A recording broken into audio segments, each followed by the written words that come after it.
My family had checked into the Stanley Hotel in Estes Park, Colorado, reported to be one of the most haunted places in America.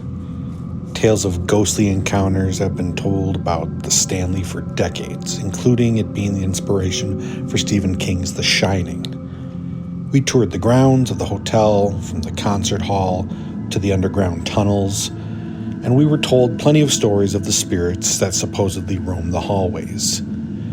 We'd yet to experience anything, though, which we could point to definitively as signs of a supernatural presence at the hotel. But our stay was only getting started. What happened that night, our first night at the Stanley, I've thought about it a lot since then. I know what I think happened that night. I know what the others who were there think. But at the end of the day, it's hard to say with any real certainty. I know that what happened will probably stay with me for a really long time. So I'll do my best to tell you that story. I'll tell you exactly as I recall it. And it'll be up to you to decide whether or not you believe what happened was real or not. So let's go back to the Stanley Hotel.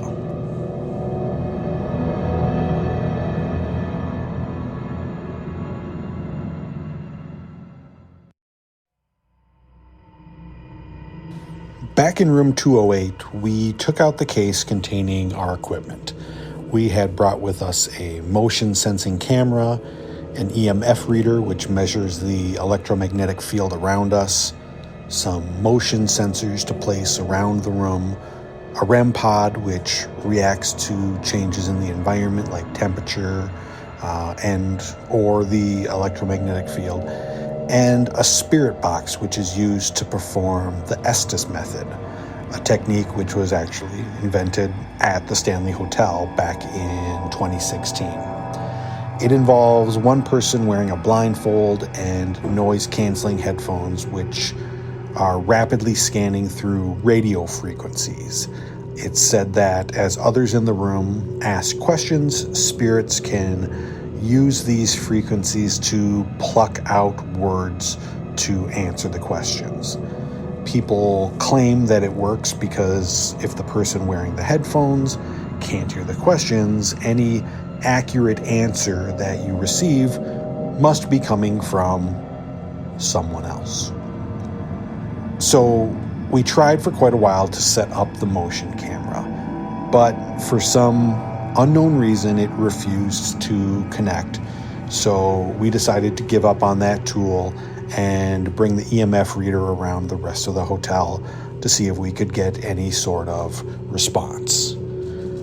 We decided to start from the top floor and then work our way back down. So we made our way up to the fourth floor.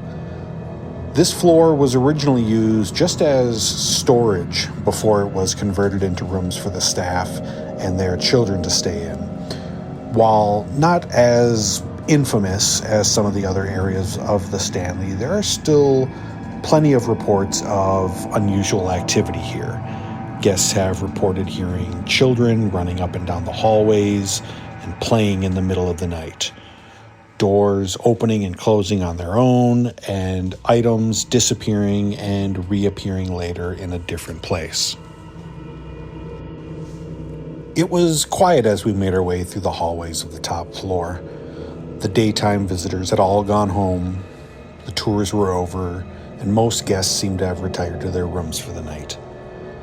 We came across a set of steep, darkened stairs roped off to keep anyone from entering. A door at the top was padlocked, and I assumed this was a storage area, off limits to the public. Then we approached the most active room on the floor, room 428. This is a room where visitors have reported waking up to someone dressed as a cowboy watching over them or sitting at the side of their bed. Some believe it to be James Nugent, a local guide who lived in the area in the late 1800s and was shot to death by a rival. Why he would haunt this room at the Stanley Hotel is unknown, and our EMF reader didn't register anything unusual as we stood outside the door. The third floor didn't really reveal anything too interesting either, other than passing by another group of people who were clearly doing the same thing that we were. We just gave each other a knowing nod as we passed in the hall. So we returned back to the second floor, anxious to get our first sign of anything unusual. We crossed over from the east wing where our room was over to the west, where we then came across the most famous room in the entire hotel, room 217, also known as the Stephen King Suite. This is the room where Elizabeth Wilson unexpectedly triggered a large gas explosion, destroying a large section of the hotel and seriously injuring herself. It's also the same room that many years later would host the famous author and whose nightmares would inspire his next great horror novel. My wife and I stayed back a bit while Sam approached the door with the EMF reader. We assumed that the room was occupied and didn't want to disturb whoever was in there. As she got to the door, she waved the reader back and forth, getting no sort of response. But as she was about to turn back towards us, the green light on the reader turned red, and it chirped loudly as the numbers on the display spiked. It lasted only a few seconds, and then it was gone. Sam quickly tiptoed her way back towards us, eager to avoid the guests in the room who must have heard the sound, or whatever might have set off the reader.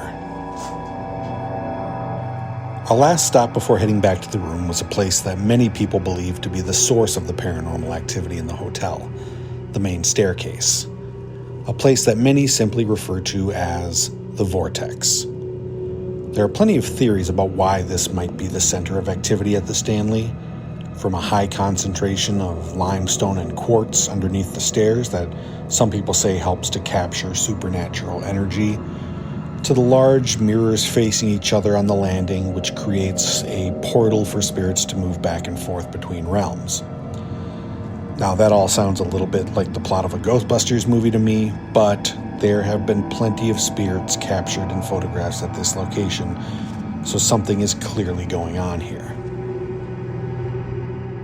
The intricate architecture and fairly creepy portraits that fill the space definitely set the mood. We took photos and videos from all angles, hoping to capture something for ourselves. And Sam scanned the area with the EMF reader, getting some small hits around a painting of Flora Stanley, but again, nothing definitive, nothing conclusive, nothing that we could point to and say we experienced a paranormal event. Feeling somewhat dejected, we decided to head back to our room to get ready for bed. We had a full day of exploring the grounds planned for tomorrow. Unfortunately, my hopes to get a good night's rest would not be in the cards.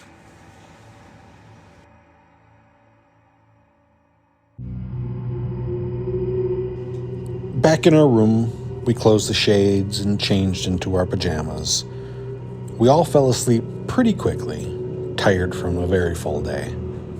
We had planned on setting up the motion sensing camera before bed, but again, it wasn't working properly, so we have no video footage from that night, which is really unfortunate because I would have loved to see if we could have captured something from what happened next.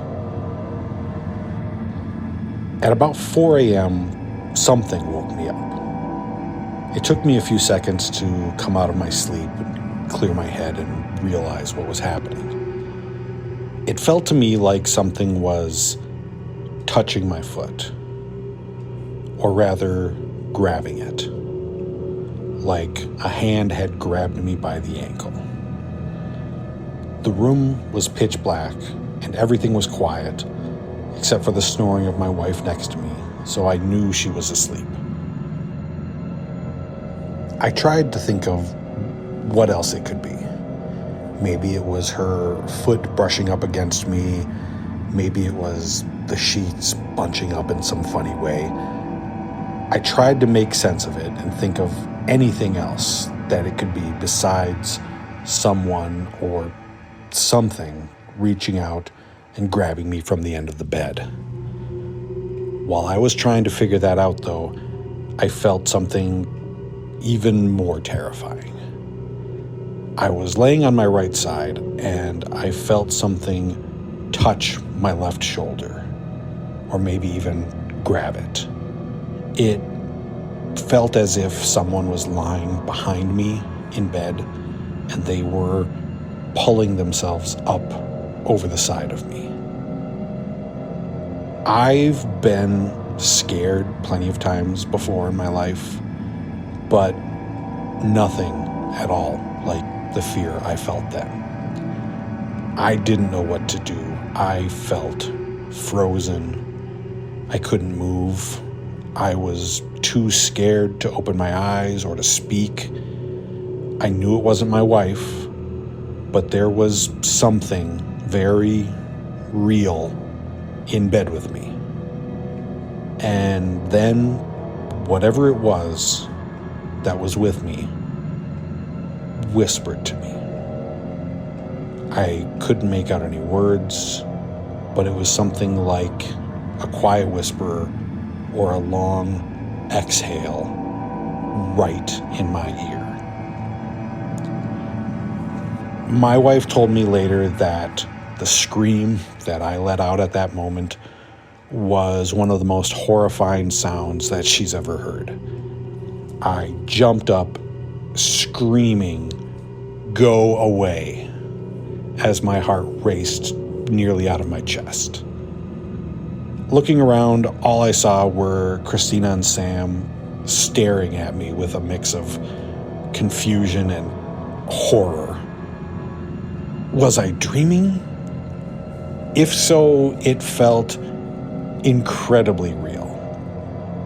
I've had nightmares before, and I knew when I woke up that it was just a dream. With this, I would absolutely swear that I was awake when this happened. But if there had been anything else in the room with us, it was gone now. It took a while for me to calm down, understandably, after I explained to them what had happened. But eventually I did lay back down and try, at least, to go back to sleep. It was very tough for any of us to get rest after that, though. That night, I would have told you with 100% certainty that I was awake when this happened, that it was absolutely real. And weeks later, I don't know, it seems less clear. I think part of me since then has tried to convince myself that it must have been a dream. You know, it couldn't possibly have been real, right? These things don't actually happen. But I don't know. I go back and forth on it. My wife believes it really happened. She says that the look on my face that night was enough to have her convinced. And deep down, I think that no matter how much I try to deny it, I think I'm probably convinced too. The next day was uneventful in comparison. We checked out more of the property, discovering the pet cemetery, as well as exploring the hedge maze, and we learned more about the history of F.O. Stanley and the hotel. Our second night in the room was peaceful. No waking up in the middle of the night, no ghostly appearances. If anything had truly visited us the night before, it thankfully decided to leave us alone this time. If I'm being honest, I really do love exploring these kinds of places. The old architecture and tragic stories from years ago, it's exciting. But I truly never expected to have an experience like this, one that I couldn't fully explain and that would leave me shaken and convinced that I'd had my own paranormal contact. But I really can't deny what I felt and heard that night in room 208.